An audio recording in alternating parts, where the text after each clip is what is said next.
So after introducing you to the 3 stages of preparation in management consulting, let's talk about 3 important questions that everyone needs to ask himself or herself if you want to join management consulting. And the first question is why you want to join in consulting. The second question is what you actually want to achieve. And the third question is how can you achieve it. And before I talk a little bit more about the framework, let me again share a little backstory. So as I said before, I was a musician. I wanted to get into consulting. I met this ex-McKinsey guy who introduced me to the stages of preparation.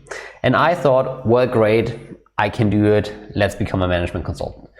But when I got back home and when my internship was over and I actually tried to get into preparation stage number 1 and to, do a second degree, learn about the industry and so on, it became very, very hard and reality kicked in. Because, I wasn't motivated at the beginning, but over the time, self-doubt kicked in. Okay, so I said, well, was this really a good idea to set this goal of joining the industry? Do I have what it takes? Come on, I'm only a musician. I had nothing to do with business before, and I was kind of very insecure. And this really kind of, blocked me to prepare in the proper way because, self-doubt was everywhere. This kind of, had a bad impact on my motivation and I wasn't really productive. Fortunately, at that time, I started reading a lot. And there was one book that really helped me in that situation. And this was a book from Simon Sinek. And the book is called Start With Why. And in this book, Simon Sinek talks about that if you want to achieve something or if you want to convince something, and in this case, I wanted to convince myself, you have to start with a very, very strong why. So if you are not clear and if you're not crystal clear why you want to achieve something, it's very hard to achieve something at all. And he proposes and he says that you actually have to ask the question why first, and only after then you talk about the how and the what. And as you see, those preparation stages are basically the how. But what I did not do at that point was to ask the question why. And this caused me to sit down and to really reflect on why I wanted to join the management consulting industry. So I sat down with a piece of paper. I blocked like 2 or 3 hours to really sit down and to think about it. And I defined a very, very strong why for me. So as I said in the previous lecture, I was in high financial debt. Okay, so this was a strong why for me. I said, okay, management consulting is one way for me to get out of this bad financial situation. Because as you probably know, the management consulting industry is to consider to be an industry where salaries are typically much higher than in other jobs.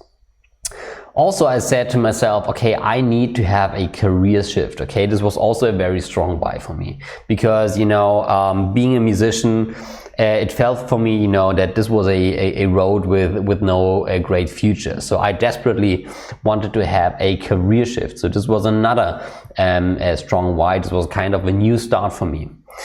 And also, as I said before, the music industry back then was heavily disrupted by technology. And I really wanted to understand how this could happen. You have to imagine, I think it was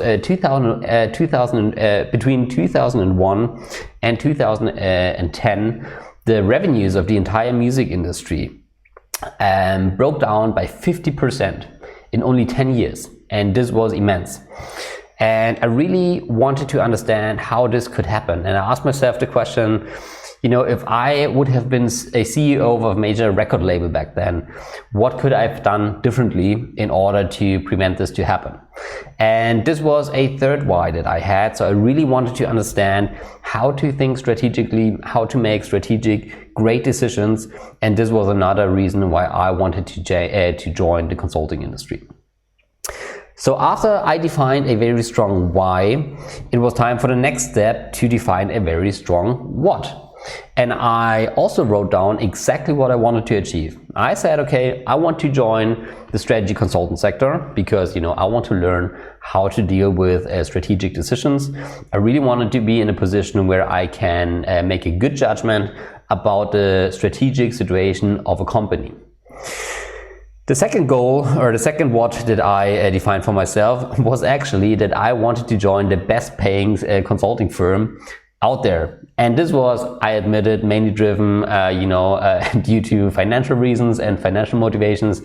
But you have to understand, I was in my early 20s and I was like broke, and I was even in debt and had no financial perspective at that point. So, having a good salary was also a very important point. So this was my what, okay, joining the consulting sector and joining the best paying company in the market.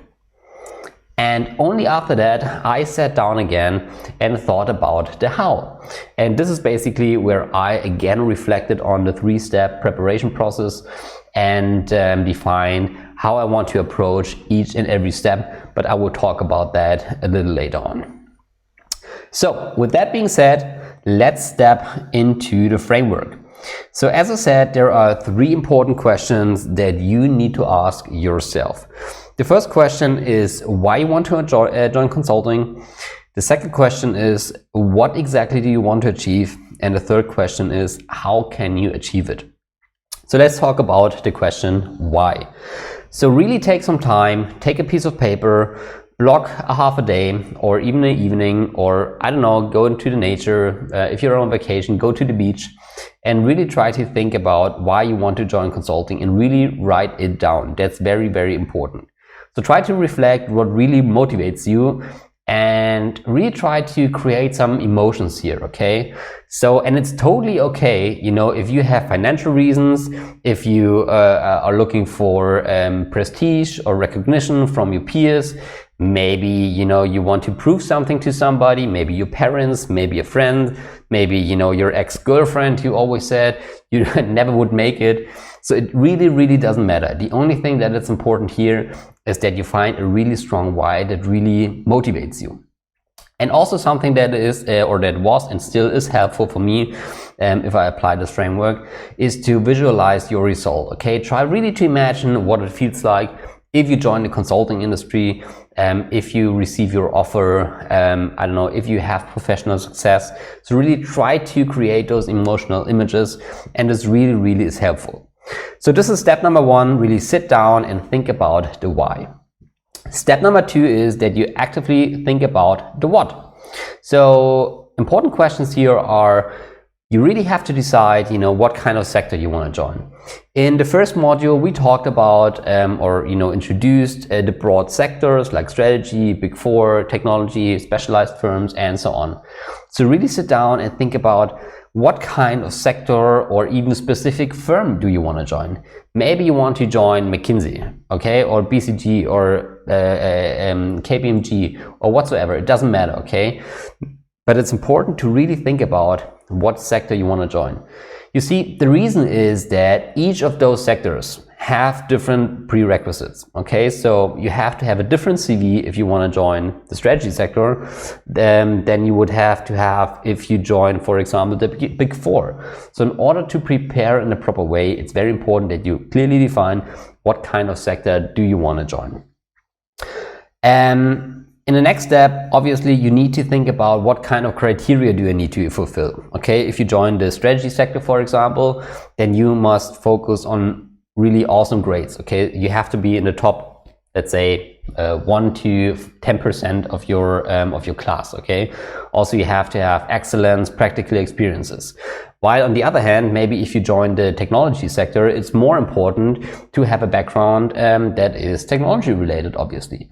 Okay, so really think about what are the criteria that you have to fulfill in order to join the consultancy that you want to join. And also something that I recommend, consider possible alternatives if something goes wrong.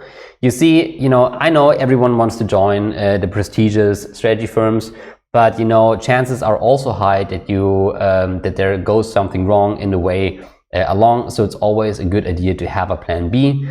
I know some would argue that having a plan B, prevents you from achieving your plan A. That's totally fair to say, but I think for most people it's also okay to have a plan B in place. And the third step is to think about the how. Okay, so this means that you really sit down and develop a clear plan that lays out exactly what you have to do in order to go through each of those stages. Also, some recommendation that I can give to you is that you are ambitious for the long term. Okay, so don't underestimate what you can achieve in 5 years, but be realistic for the next year. Okay, so if you're in a situation like I was, where you fulfill actually none of those requirements, then you should expect to put a lot of work into the next 3 to 5 years. Okay, so my results didn't came within 1 year. I actually needed like 3 to 5 years to achieve that. But nevertheless, if you put in the work, if you put in the hours, and if you have a structured approach, I think it's totally realistic that you achieve everything in terms of your career goals in management consulting in a time frame of 3 to 5 years. And as a last tip, it's important to set clear goals and milestones. And also something that helps is that you create accountability. See, back then when I started and when I decided that I want to become a management consultant, I talked to my friends and I said to everyone, listen, in 5 years, I will join the consulting industry. And I also talked to my family, to my friends, to my girlfriend, and this kind of created a very strong accountability, because it was not just a thought for myself, it was a goal that I was committed to, and I also committed to it in front of others. Okay, so this kind of created a very strong accountability. So that is the framework, the why, what, how framework. I know this is like a lot of deep stuff, but I think it's very important to talk about that and to also think about that and to reflect on that, because actually for me personally this was a huge factor of achieving my goals, because at the end it's a lot about motivation, and answering those 3 questions in the proper way really helps you to stay motivated over time.